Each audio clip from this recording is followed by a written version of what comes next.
After all the delicious food had been enjoyed and the lively chatter had subsided, Professor Dumbledore gracefully signaled the conclusion of the meal by standing up from his seat at the head of the long, mahogany table.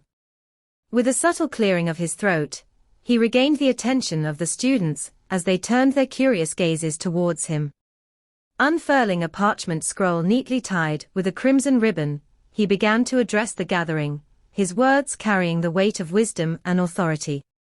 The list of rules he held in his hands, meticulously written with his distinctive handwriting, outlined the essential principles and guidelines that he believed would foster a harmonious, respectful environment within the school grounds.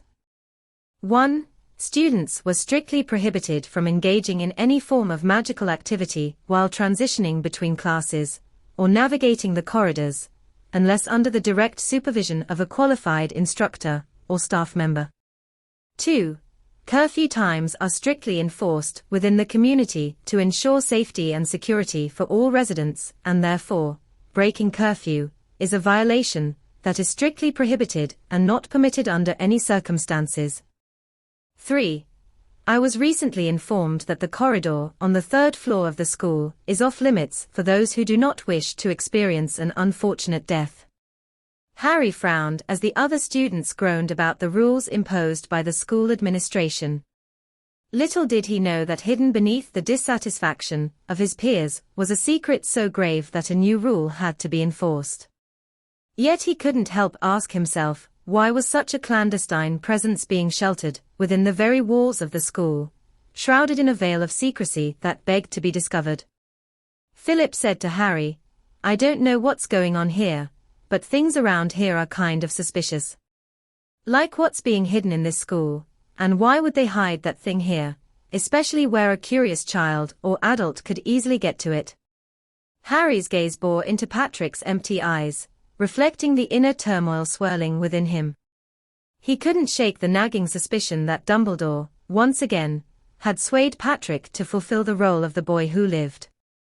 Despite this certainty, Harry couldn't deny the realization that Patrick held the weighty title, a reminder of how Patrick had managed to survive Dumbledore's deceitful schemes, even as the odds were against him.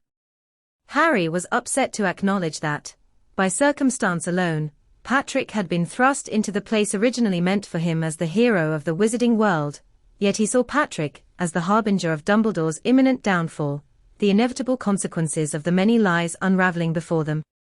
To that, Harry said, "I honestly have no idea, but whatever it is, I'm sure that it's going to make itself known." Philip nodded in agreement, his expression serious. "We need to keep our eyes and ears open," he said quietly. "There's definitely more going on here than meets the eye." As the students began to disperse, Harry could feel a sense of unease gradually creeping up within him, causing a heavy weight to settle in the pit of his stomach. Despite the jovial chatter and laughter around him, an impending sense of foreboding gripped his very being. It was as if the ancient walls of Hogwarts held secrets that were on the brink of revealing themselves, a revelation that would unleash a storm of change, altering the course of their lives in ways they couldn't yet comprehend.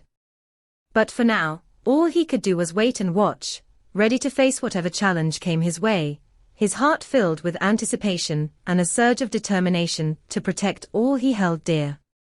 And as he turned to leave the Great Hall, Harry's mind raced with curiosity about the mysteries that might be concealed within the forbidden corridor on the 3rd floor, imagining the potential dangers and wonders that awaited discovery. Secrets of ancient magic, unsolved riddles, and hidden truths whispered temptingly in the back of his mind, beckoning him towards a path fraught with uncertainty and undeniable allure. A path that could ultimately reshape the destiny of not just his own life, but those of his companions as well. While everyone else was settling down for the night, Harry felt a sense of unease, as though something dangerous was lurking around the corner. Harry was fully aware of Dumbledore's disappointment in his decision to join Ravenclaw instead of Gryffindor, and he could sense Dumbledore's strong desire for him to switch houses. Despite knowing that Dumbledore would go to great lengths to persuade him to transfer to Gryffindor, Harry stood firm in his choice, and was not one to give in easily to pressure. He decided to walk around the spacious grounds, enveloped in a calming blanket of tranquility, the gentle rustling of leaves, and the distant chirping of birds creating a serene symphony around him. Hoping that the fresh air and serene surroundings would provide some respite, he strolled through the school's dimly lit corridors, the shadows dancing eerily along the walls. However, an unsettling feeling began to creep over him, intensifying with each echoing creak of the old floorboards and every sway of the time-worn tapestries, as if an unseen presence was trailing his every step, sending a shiver down his spine. Suddenly, he heard a low, sinister laugh echoing through the halls, sending shivers down his spine. The ominous sound reverberated, filling the corridor with an eerie atmosphere. Harry's heart raced furiously in his chest, creating a thundering rhythm that echoed the fear that gripped his soul. With each step he took, the air seemed to thicken, suffused with tension and foreboding. Desperation urging him forward, Harry quickened his pace, his feet echoing off the cold stone floor. Every instinct in his body screamed at him to find the source of the noise, to confront the unknown entity that lurked in the shadows. As he turned the corner, the dim light revealed a cloaked figure, their presence exuding malevolence, their eyes gleaming with a sinister intent that chilled him to the core. Before Harry could muster a response, the figure abruptly launched towards him, a silent menace cutting through the air like a blade. His rapid reflexes saved him from the initial strike, his body instinctively dodging the impending danger.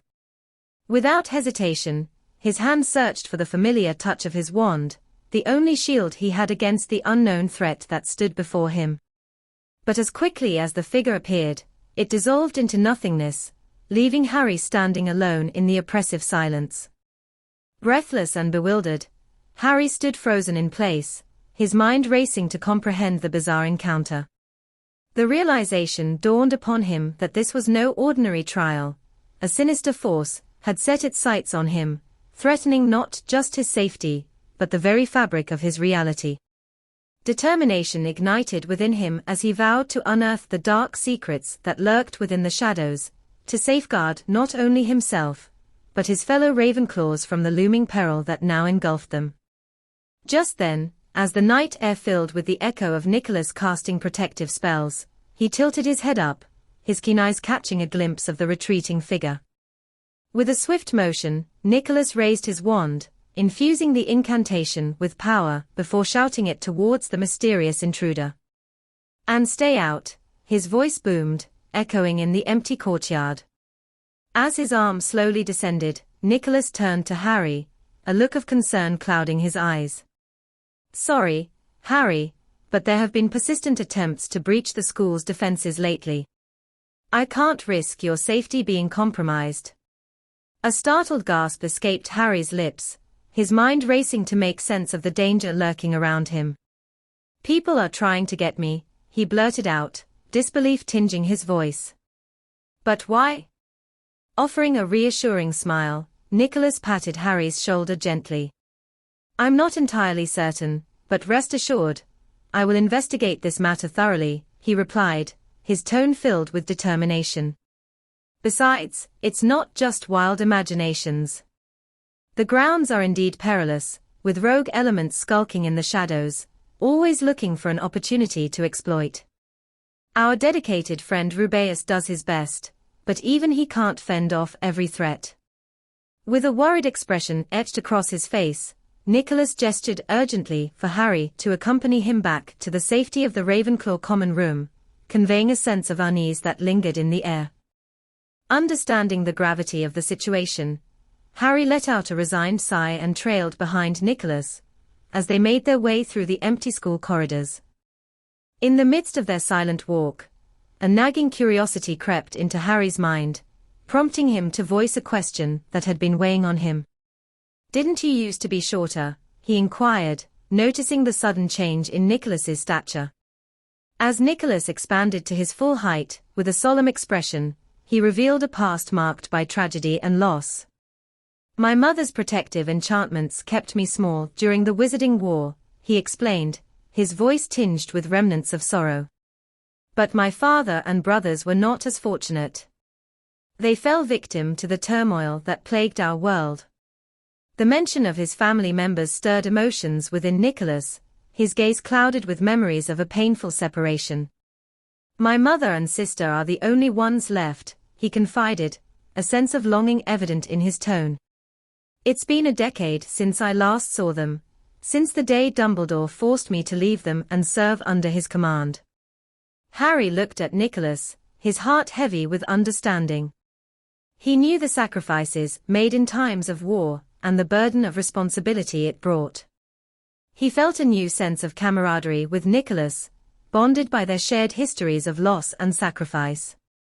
Harry reached out a hand, offering support and solidarity to his new ally. Well, for what it's worth, you did take care of Patrick when he was trapped with the Dursleys, said Harry, which is more than what everyone else has done. I have, since Albus gave me no choice, said Nicholas, his tone tinged with a sense of obligation. But forget about him for a second. You need to see this, he continued, gesturing towards a large room at the end of the corridor illuminated by intricate spells, a sense of urgency creeping into his demeanor as he emphasized the importance of Harry's attention to the discovery before them. Harry followed Nicholas to the trophy room, making sure that Filch, the caretaker, didn't catch them. There, placed in front of a huge cup, was a picture of James Potter and the words, "Winner of the Quidditch Cup, 1976. James H. Potter." Harry could hardly speak, as he saw his father's name engraved on the memorial plaque, his eyes welling up with tears of bittersweet reminiscence. As he sat in silence, memories of his parents flooded back, the same parents who had made the ultimate sacrifice for him, leaving a void that could never be filled. He had grown up hearing many stories about Lily from Lee, his closest friend, since most of Petunia's stories about her were filled with lies and exaggerations. James had no siblings to share stories with, leaving a void in Harry's knowledge about his father's past that he desperately wanted to fill. Harry felt disconnected, not having anyone in his life who could provide first-hand accounts of James Potter's life and personality. Soon, tears poured down his eyes, tracing salty streams along his cheeks, yet he made no move to alleviate his sorrow. It was a poignant moment, the first instance in his existence where he longed for the comforting presence of his departed parents, yearning for their guidance and warmth amidst his overwhelming grief. That night, Harry sat in his new dorm, a sense of loneliness engulfing him, his gaze fixed on the peaceful slumber of his dorm mates, as they bid goodnight to their parents over magical mirror calls and nestled into their beds. Amid their familial interactions, Harry was acutely aware of his lack of parental presence, feeling disconnected and isolated, like a solitary figure amidst a sea of comforting bonds. He sighed as he said to Hedwig, who came with him, "I know most of my friends have parents, but what about me? Why can't I have parents and they can? Is there anything wrong with me? Am I not worthy of actually having a real family? What did I do to deserve this punishment of not having a family?" As the owl hooted softly, Harry carefully cradled her in his arms. Together, they perched on the windowsill, their gazes fixed upon the twinkling stars that adorned the night sky, enveloped in a serene tranquility that lingered between them. Amidst the stillness, Harry couldn't help but release a heartfelt sigh, his voice barely audible as he murmured, "If only I had the chance to truly get to know them, Hedwig," his longing palpable in the quiet of the night.